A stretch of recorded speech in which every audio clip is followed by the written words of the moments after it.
आप सबके बहुत ज़्यादा क्वेश्चंस होते हैं कि सर इंडस्ट्री आर्टिकल्स या फर्म के आर्टिकल्स में से किसको प्रेफर करना चाहिए। अगर इंडस्ट्री आर्टिकल्स की बात की जाए तो वहाँ पे क्या लर्निंग होती है as compare to firm. Stipend rates में काफ़ी डिफरेंस होता है, डबल ट्रिपल देखा जाता है। और बाद में अगर आर्टिकल्स कंप्लीट कर लें तो क्या जॉब अपॉर्चुनिटीज़ होती हैं outside Pakistan and in Pakistan. Audit firm की बात करें या इंडस्ट्री की बात करें तो मैंने कहा क्यों ना हम ऐसे पर्सन से कांटेक्ट करें जिन्होंने इंडस्ट्री आर्टिकल्स की और आई कैप के वो पहले मेंबर हैं, मतलब उन्होंने पहले ऐसे मेंबर हैं जिन्होंने अपना सीए कंप्लीट किया इंडस्ट्री आर्टिकल्स में रहते हुए। तो बिफोर स्टार्टिंग आवर इंटरव्यू आप सबसे रिक्वेस्ट है कि हमारे चैनल को आप ज़रूर सब्सक्राइब कीजिएगा और वीडियो को लाइक भी कीजिएगा, और अगर आपके कोई फेलोज हैं उनके साथ शेयर भी कीजिएगा। तो हम वेलकम करते हैं मिस्टर ज़ीशान सैफ से।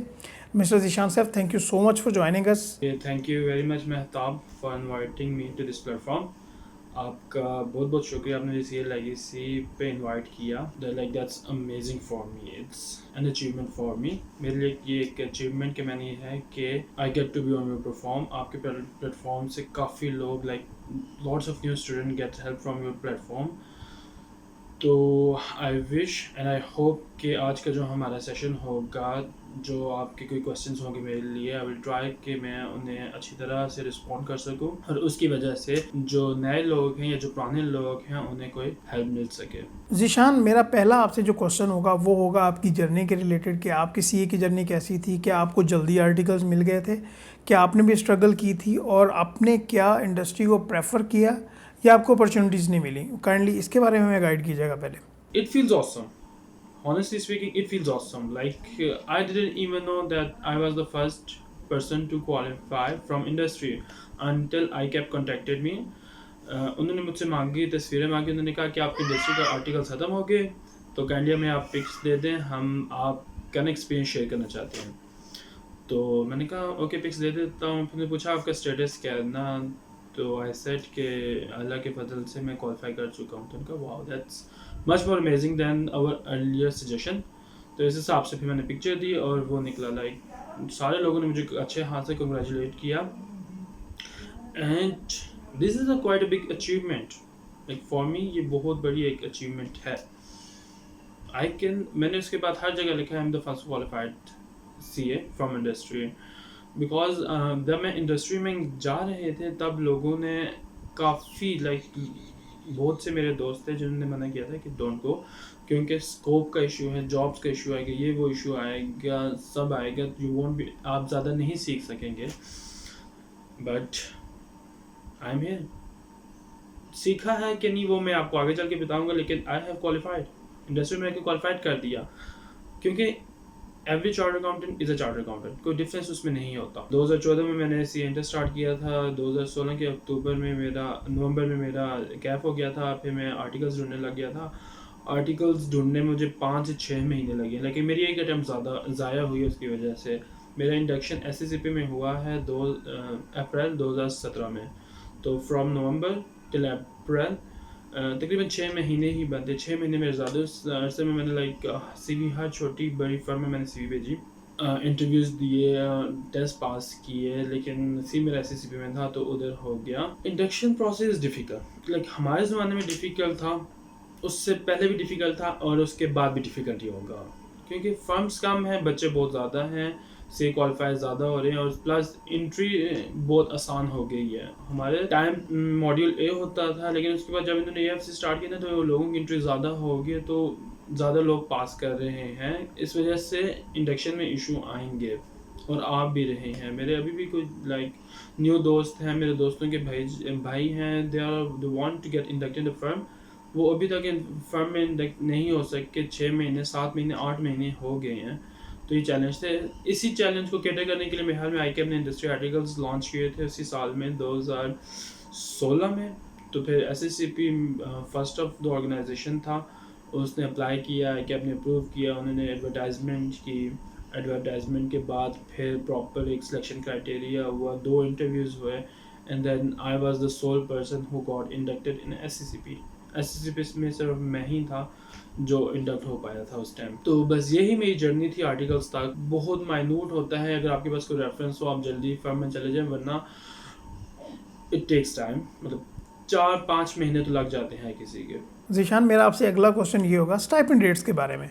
काफ़ी लोग कहते हैं कि इंडस्ट्री और फर्म का जो स्टाइपेंड है उसमें काफ़ी डिफरेंस होता है। बाज़ जगह पे ये भी देखा गया है कि डबल स्टाइपेंड है या ट्रिपल स्टाइपेंड है एज़ कम्पेयर टू फर्म। तो आपने क्या ऑब्ज़र्व किया कि आपने जब आर्टिकल्स कंप्लीट कर वहाँ कर रहे थे ड्यूरिंग आर्टिकल्स, तो आपने क्या ऑब्ज़र्व किया कि वहाँ पे स्टाइपेंड रेट्स क्या थे इंडस्ट्री में, और क्या ये इंडस्ट्री टू इंडस्ट्री वेरी करते हैं या तकरीबन सेम ही रहते हैं? देखिए मेहताब, इंडस्ट्री और फर्म स्टाइपेंड रेट्स में बहुत फ़र्क है। मतलब आप किसी इंडस्ट्री को भी ले लें, उसमें डिफरेंस है। इंडस्ट्री वर्सेस इंडस्ट्री में भी स्टाइपेंड रेट बहुत डिफरेंट है। मतलब there is no standard set of rules कि इतना स्टाइपेंड होगा। लेकिन एक है आई कैप की जो मिनिमम लिमिट है ना, जो फर्म्स को फॉलो करना पड़ता है, इंडस्ट्री वाले वहाँ से ज़्यादा होते हैं। अगर कोई इंडस्ट्री उस मिनिमम लिमिट से भी स्टार्ट कर रहे हैं, वो एनुअल इंक्रीमेंट्स दे के आई कैप से आगे निकल जाते हैं। एसएससीपी में सेम था। एसएससीपी में इंक्रीमेंट्स था based on number of paper passed, तो उससे इंक्रीमेंट आपको ज़्यादा हो रहा था। स्टार्टिंग आपकी 25 था, फिर 4 पेपर पे 45 टू 50 है। फिर जब इंक्रीज फुल आपने आर्टिकल्स के दौरान आपने सारे पेपर पास कर लिए, तो 70-80,000 के बीच में ही था उसका स्टाइपेंड। तो ये फ़र्क आता है। लेकिन ओवरऑल देखा जाए तो stipend in industry is much more than the stipend in the firm. Moving forward learning opportunities के बारे में बात करेंगे। फर्म के बारे में ये बड़ा कहा जाता है कि फ़र्म में बंदे की लर्निंग बहुत ज़्यादा होती है, बड़ा डिटेल में बंदा देख रहा होता है फर्म्स के प्रोसेसेस में, प्रेशर को मैनेज किस तरह करना है, टाइम मैनेजमेंट कैसे करनी है। ये टेक्निकल स्किल्स के अलावा ये बातें हो रही हैं, और टेक्निकल स्किल्स का भी अच्छा नॉलेज गेन हो जाता है फर्म में। बट अगर इंडस्ट्री की बात की जाए तो आपने इंडस्ट्री को किस तरह ऑब्जर्व किया कि वहाँ पे आपकी लर्निंग अपॉर्चुनिटीज़ क्या थी, किस किस डिपार्टमेंट में आपने काम किया, और अगर कंपेयर किया जाए फर्म से तो आपने किस तरह देखा लर्निंग ऑब्जेक्टिव्स को इन इंडस्ट्री आर्टिकल्स? बहुत डिफरेंस है। लाइक मैं हॉनेस्ट अपना आंसर दूंगा, बहुत डिफरेंस है। लेकिन वही बात है कि फर्म टू फर्म भी वेरी करता है। बिग फोर वर्सेस बी कोई और फर्म के आर्टिकल्स में भी बहुत डिफरेंस है। इस तरह इंडस्ट्री टू इंडस्ट्री भी डिफरेंस है। मेरी इंडस्ट्री थी SCCP, security exchange commission of Pakistan, वो रेगुलेटर है सारी कंपनीज का। तो वहाँ पे लर्निंग अपॉर्चुनिटीज़ बहुत ज़्यादा हैं। मैंने इंटरनल ऑडिट में काम किया है, मैं फाइनेंस में काम किया था, मैंने इंस्पेक्शन सुपरविजन डिपार्टमेंट में काम किया। वहाँ पे हम फाइनेंशियल स्टेटमेंट का रिव्यूज़ कर रहे थे। ऑडिटर्स जो हमें फाइनेंशियल स्टेटमेंट सबमिट करते थे, हम उनका रिव्यू करते थे based on the laws and IFRS। तो for me SCCP was very good opportunity. मैंने वो वॉचिंग वगैरह ऑब्वियसली नहीं की, लेकिन I learn a lot in SCCP. तो I do not regret my decision कि मैं इंडस्ट्री फर्म में क्यों नहीं गया कंपेयर टू इंडस्ट्री। लेकिन there is difference. You do lack in some aspect. आप किसी एस्पेक्ट में लैक करते हैं, कहीं आप ऊपर होते हैं, कहीं नीचे होते हैं। तो दोनों के अपने प्रोज एंड कॉन्स हैं। आई वोंट से कौन सी बेटर है, कौन सा अच्छा है, एटलीस्ट फॉर नाउ। लेकिन दोनों में ही प्रोज एंड कॉन्स हैं। इंडस्ट्री का जो एक सबसे पहला जो प्रो है वो ये है कि लेट सिटिंग बहुत रेयर है, बहुत रेयर है। आप 5 या 6 बजे जो आपके ऑफिस टाइमिंग है, उसके बाद यू आर फ्री, उसके बाद आप जो मर्ज़ी करें। तो मुझे अल्लाह की शुक्र है काफ़ी टाइम मिल जाता था कि मैं पढ़ सकूं, और उसका रिज़ल्ट भी मेरे सामने ही है। तो ये उसका प्रो है। कॉन्स भी है कि आप की जो माइक्रो लेवल की जो अंडरस्टैंडिंग है ना स्टैंडर्ड्स की, वो आई वुड से कि थोड़ी सी लैकिंग है। आपके जो स्ट्रेस मैनेजमेंट या जो टाइम मैनेजमेंट स्ट्रेस नहीं, प्रेशर मैनेजमेंट जो स्किल्स है ना, वो कम होंगे। क्योंकि इंडस्ट्री में everyone treats you like a proper employee, जबकि फर्म में आपको पता है कैसे ट्रीट किया जाता है, जो बिल्कुल स्टार्ट में आता है और जो निकल रहा होता है। तो दोनों की ट्रीटमेंट में बहुत ज़्यादा फ़र्क होता है। सर देखें, जब भी बंदा सीए ज्वाइन करे या कोई भी फील्ड ज्वाइन करे तो जॉब का पहला क्वेश्चन आता है कि जॉब अपॉर्चुनिटीज़ क्या होंगी। फर्म में जॉब करें तो ठीक है, बंदे को पता है कि यार मुझे कोई कहीं ना कहीं जॉब मिल जाएगी, 1-1.5-2 महीने बाद या कहीं पे अप्लाई करके जॉब हंटिंग करके कहीं ना कहीं जॉब मिल जाएगी। बट इंडस्ट्री को आपने किस तरह देखा कि जैसे आपने अपने आर्टिकल्स कंप्लीट किए तो आपने क्या देखा कि क्या जॉब अपॉर्चुनिटीज़ मार्केट में अवेलेबल हैं, और अगर कंपेयर किया जाए फर्म के एतबार से तो क्या आप आउटसाइड द कंट्री जॉब के लिए अप्लाई करेंगे तो वहाँ आपका क्या सिनेरियो होगा, और ऑडिट फर्म में अगर बंदा अप्लाई करता है आफ्टर इंडस्ट्री आर्टिकल्स तो वो क्या सिनेरियो होगा, और इंडस्ट्री में अप्लाई करें तो क्या सिनेरियो होगा, इसके बारे में ज़रा हमें बताइएगा। जहाँ तक रही बात जॉब अपॉर्चुनिटी की, तो अगर आपने इंडस्ट्री आर्टिकल्स किए हैं तो यू डू लूज आउट।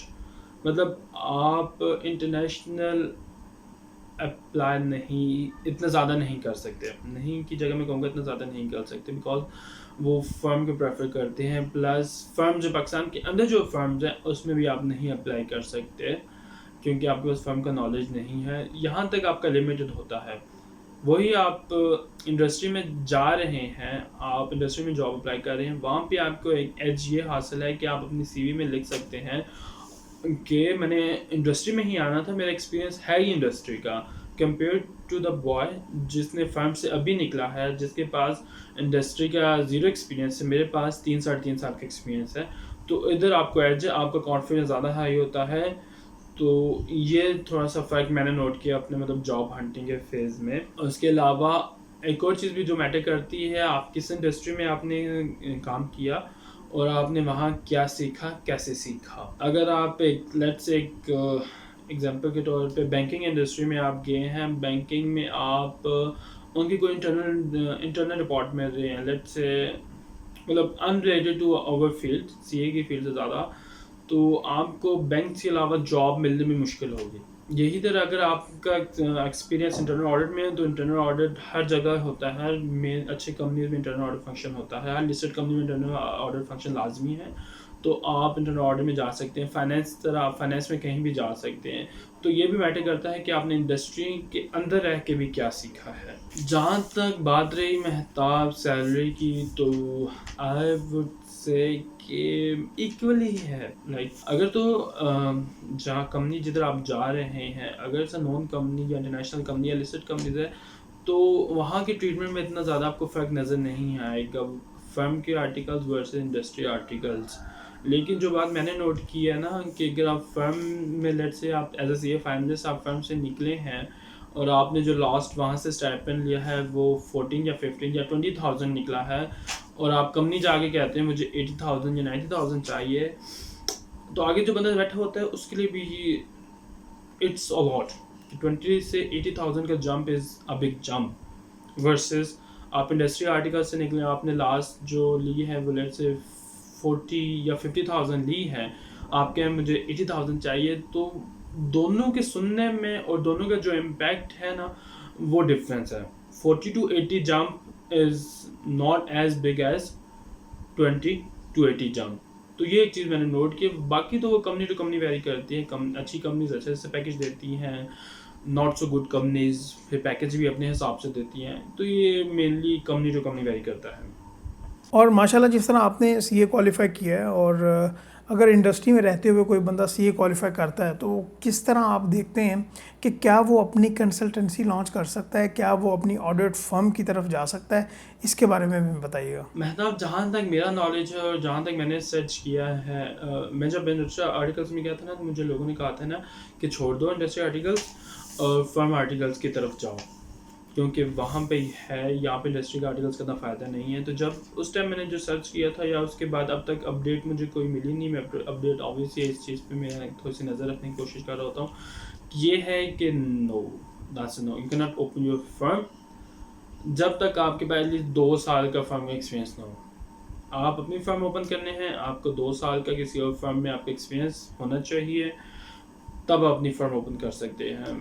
अगर आपकी किसी दोस्त की फर्म है या कोई ऐसी फर्म है, तो उस केस में ये हो सकता है, मतलब आप अपने दोस्त के एज ए मैनेजर लग जाएं और साथ साथ आप जॉब करें, 2 साल हो जाएं, तो आप फिर थोड़ा अर्से बाद अपनी फर्म में कर सकते हैं, या उसी फर्म में पार्टनर भी लग सकते हैं। Zeeshan Saif, thank you so much कि आपने ये सब कुछ हमें गाइड किया। और क्या आप कुछ ऐसी एडवाइस देना चाहेंगे यंग सी एस्पायरेंट्स को, इंडस्ट्री आर्टिकल्स या जो भी आपको बेहतर लगे उनको, जो अगर आप एडवाइस करना चाहें तो that will be great. Mehtab, ये मेरे जो भी सुन रहा है उन सब के लिए मैं यही कहूँगा, जो एडवाइस मैं अभी देता भी रहा हूँ और जो आगे भी देता रहूँगा, कि if you have the opportunity then go for big 4 firms. अब तो बिग 3 रह गए, लेकिन इंटरनेशनली तो बिग 4 ही हैं। बिग 4 फर्म्स या जो भी टॉप 10 टॉप 15 फर्म्स हैं उसमें जाएं, आप ट्राई करें उसमें जाएं, क्योंकि फर्म में आपकी अपॉर्चुनिटी ज़्यादा होती है, फर्म से आप निकलते हैं आपके पास अपॉर्चुनिटी ज़्यादा होती हैं कंपेयर टू इंडस्ट्री आर्टिकल्स। अगर तो आपको फर्म आर्टिकल नहीं मिल रहे, मतलब कोई बड़ी फर्म या नॉन फर्म, तो अगर आपकी किसी दोस्त की फर्म है या किसी जानने वाली की फर्म है and you know he is a good guy या ही और she is a good partner, मतलब उनका ट्रीटमेंट अच्छा है, एम्प्लॉय वो अपने ट्रेनर्स को ट्रेनिंग समझते हैं, तो इरिस्पेक्टिव कि वो किसी और फर्म भी नहीं है, आप उधर भी जा सकते, क्योंकि आप अपना टाइम वहाँ एंजॉय करेंगे, आपको सीखने का मिलेगा, हर फर्म में कुछ ना कुछ सीखने को मिलता है, प्लस आप सुकून में रहेंगे। अगर ये भी नहीं है देन उसके बाद मैं कहूँगा इंडस्ट्री आर्टिकल्स जाएं, इंडस्ट्री बड़ी बड़ी जो इंडस्ट्री हैं उधर जाएं। उसके बाद फिर अगर वो भी नहीं मिल रहा तो then go for any firm, क्योंकि डोंट वेस्ट योर टाइम। 6 महीने से 7 महीने 8 महीने वेट इज़ इनफ, मतलब उसके बाद आई वुड रिकमेंड कि आप किसी भी फर्म में चले जाएं, क्योंकि KPMG या फर्गूसन से निकले हुए लोग भी कभी कभार इतने अच्छे नहीं होते वन कंपेयर टू छोटी firm. It all depends on you, आपने कितना सीखा, आपने सेल्फ डेवलपमेंट पे कितना फोकस किया, आपने सेल्फ लर्निंग को कितना किया, आपने सारे काम कितने पैशन से किया, आपने काम कितने अच्छे तरीके से किया, ये सारा मैटर कर रहा होता है। अगर आप और कोई और फर्म या इंडस्ट्री के अगर आप तीनों लोग या फर्म से निकले हुए, बिग फोर से निकले हुए या इंडस्ट्री से निकले हुए लोग इंटरव्यू तक पहुंच गए हैं, तो आगे यूजली ये नहीं देखा जाता आप कहाँ से आए हैं, बल्कि ये देखा जाता है आपका कॉन्फिडेंस कैसा है, आपने कितना सीखा है, आप एक्सप्रेस कैसे कर पा रहे हैं और आप इंटरव्यू को ऑन से कैसे कर पा रहे हैं, ये सब कुछ मैटर करता है।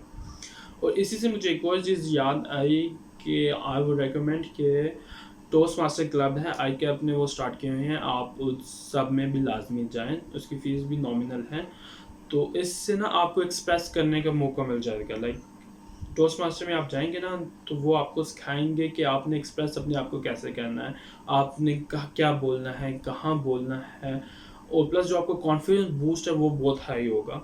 तो toast master club I would recommend कि टोस्ट मास्टर क्लब में आप जाएं एंड सेल्फ लर्निंग अपने आप को आप देखें, कंपेयर, ये एडवाइस आपको देता है, अपने आप को आप अपने आप से कंपेयर करें and grow. Zeeshan, thank you so much कि आपने हमें टाइम दिया। इंशाल्लाह फ्यूचर में भी हम आपसे कांटेक्ट करते रहेंगे। ये तो एक इन्फॉर्मेशनल सेशन था, हम इकोनॉमी पे बात करेंगे और जिस इंडस्ट्री में आप काम कर रहे हैं वह उसकी प्रोज एंड कॉन्स पे भी बात करेंगे।